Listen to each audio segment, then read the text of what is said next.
Nabulabog ang mga residente dyan sa barangay Pulong, Buhangin, Santa Maria, Bulacan nang sumabog ang isang pagawaan po ng paputok. Report mula kay Jimbo Tejano.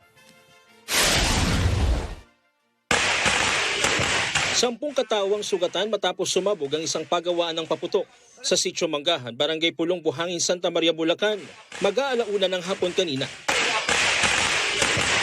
Sa isang video, kita na buhat-buhat pa ng isang lalaki ang umano'y lantang gulay at sugatan na lalaki. Sa isang video naman, nakuha ng isang netizen. Rinig ang nagpuputokang mga paputok. Sa inisyal na investigasyon ng pulisya, walang permit to operate o iligal ang nasabing pagawaan ng paputok. Tumagal pa ng 1 oras bago maapula ng BFP ang apoy. Agad namang naisugod ang mga biktima sa pinakamalapit na ospital.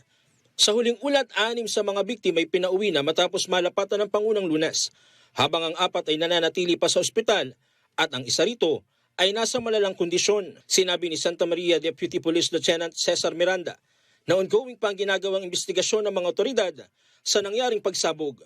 Jimbo Tejano, para sa mata ng Agila, matatag, matapang, matapat. Maraming salamat sa inyo pong pagsubaybay sa Mata ng Agila. Para malaman ang matatag, matapang at matapat na mga balita, i-follow lamang po at mag-subscribe sa AppNet25 TV.